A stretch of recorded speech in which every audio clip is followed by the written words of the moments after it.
Hey guys, I'm Lauren and this is Seth from Teamwork Bloomington, and we are here today to talk to you guys about some knee health. We are wrapping up basketball season and headed into spring sports season, so we are going to kind of help you guys out with some information to make sure that we are taking care of your knees as best as possible. So there are many causes for knee pain, right? And we'd like to make a little series on different causes. Try to keep the videos short so you guys can digest them quickly. The first one we want to talk about today, which hopefully is a really easily fixed issue, is volume and how potentially overreaching in your training, doing a little bit too much too soon, can cause some achiness that is easily remedied, right? So let's say you're just going into school season or you're just going into AAU season, you've had a couple weeks off or months if you haven't been training outside of your school season. And odds are that first week or two of conditioning, your knees are blown up from all the running and jumping. And that is not very fun, right? There's not a whole lot you can do to get out of the school season side of things, but you can look at what you're doing outside of that. Are you running extra miles? Are you getting extra shots up? Are you jumping, trying to get better on your own?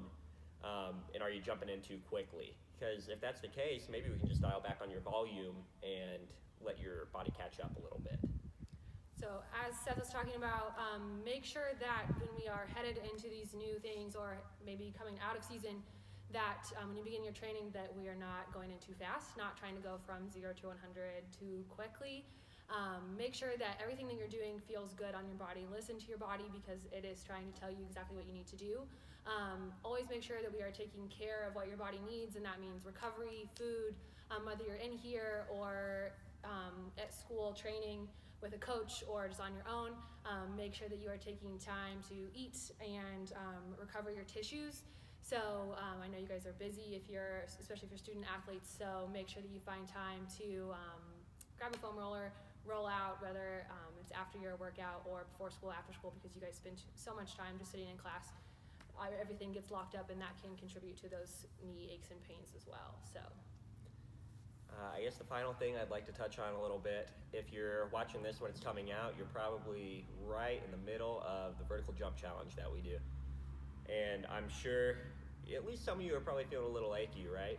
But don't think that what we're doing is fluff. We're only doing 3 to 4 training blocks in a day, and it's very intentional what we're doing. We're getting some fast twitch, very explosive stuff with our jumping. Other than that, it's almost all static holding or tempo work with the intention of creating some tissue strength there. So while you might be achy short term, the goal is that 4 to 6 weeks down the road, we have this nice little rebound and you feel amazing. You're jumping higher, running faster. With that said, eating a lot of protein, trying to repair that tissue, repairing your collagen, eating Jell-O, as silly as it sounds, can help with that. Is a great way to be proactive about your recovery. please feel free to ask us any questions in the gym. Reach out if you have questions about what you're feeling, what's going on in here. Comment below if there's anything that you guys want to hear from us, and then keep an eye out for more videos regarding knee health and then just other things that we have going on in the gym. Thanks, guys. Thank you.